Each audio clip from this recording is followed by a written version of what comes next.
This is a Prinz astronomical telescope. This is exclusive to Dixon's, which was the distributor of these Japanese telescopes in the UK.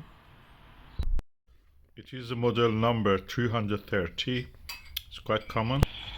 And we are now going to unbox it. I have not used it, I have not opened it, so it was in the storage. So let's see how it is. Okay, that's the way it looks. There is a polystyrene cover. Then it comes a kind of booklet.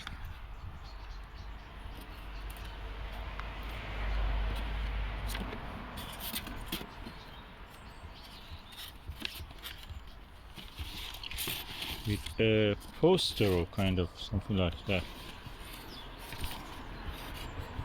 Oh, a moon map. So it does worth, all of this does worth this moon map. That's beautiful. And yet it's not finished. There is more publications here. There is another kind of poster again. Oh, that's interesting. Oh, that's the how the moon was explored. Beautiful, look at that. That's at least on its own £5 probably.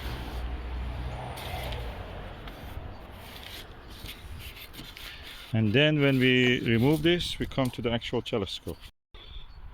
Let's see first what we have here. We have tripod. We have the optical tube assembly with the Azimuth mount attached.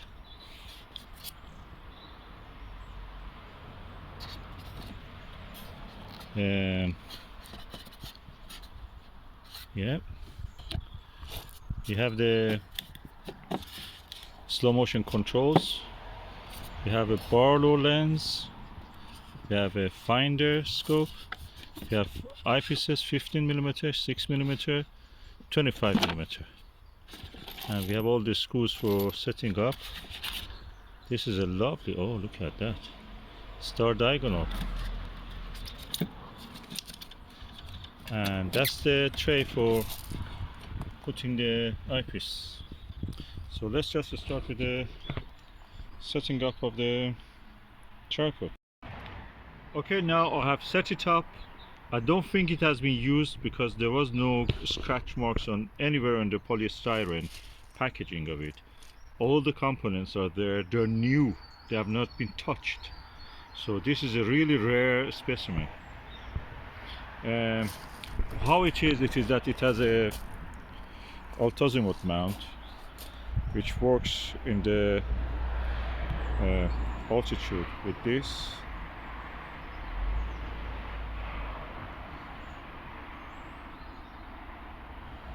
And in the azimuth it works with this. Simple design. It's a QC passed. Focal length is 110mm. Usually there are focal length 710mm. Usually there are 700. And the diameter objective is 60mm, made in Japan. And I can say that this is a good quality because there is a screw. It's a later model. There is a screw for the diagonal, also a screw for holding, two screws actually for holding the eyepiece. Eyepiece looks new, and the same with the viewfinder. I have to tighten it up.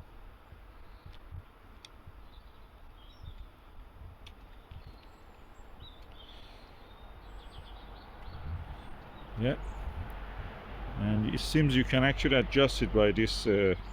Is a kind of like an eyepiece style. You can turn it in and bring it to focus, which is rare for a diagonal for a star finder scope.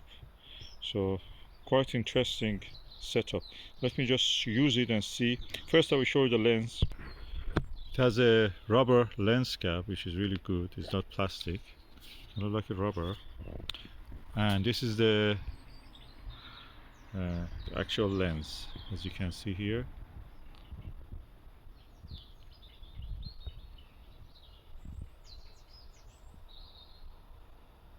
Finder scope is 5 times by 24mm, which is adequate.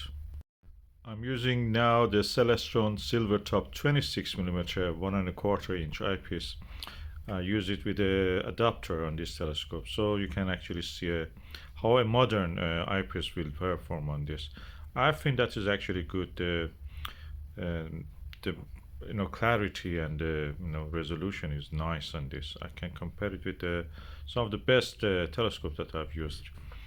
You can see enough details. Although it's very dark actually. At the moment it's so dark. The sky is cloudy, it's near the sunset.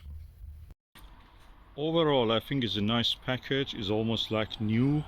So I'm looking forward to observe the Jupiter and the Moon with this and see how it performs on that.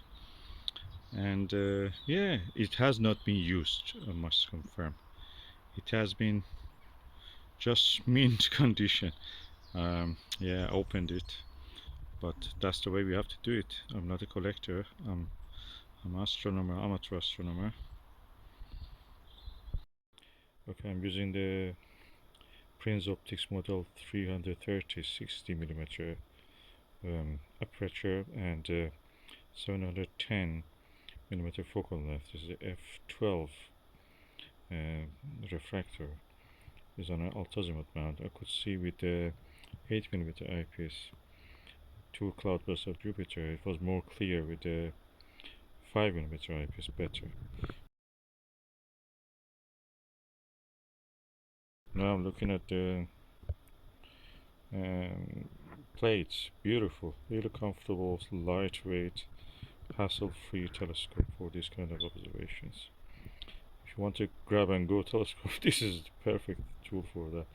It is wide enough that it covers all the plates in it, a little bit more even. So nice and easy and cheap. Because it is a vintage telescope, you can buy it really cheap for less than £30 sometimes, or even cheaper.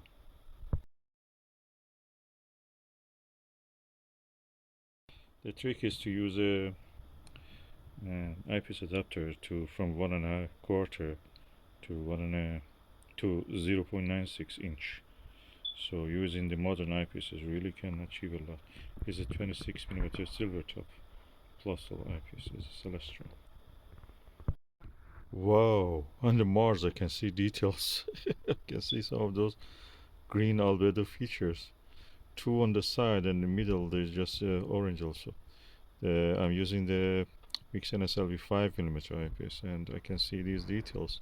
I couldn't believe I can see this. But this shows that when you're off the center there is some chromatic aberration, but when you bring it to the halfway to the center you can actually see the details easy. It comes really to round shape the planet. No chromatic aberration when it is near the center.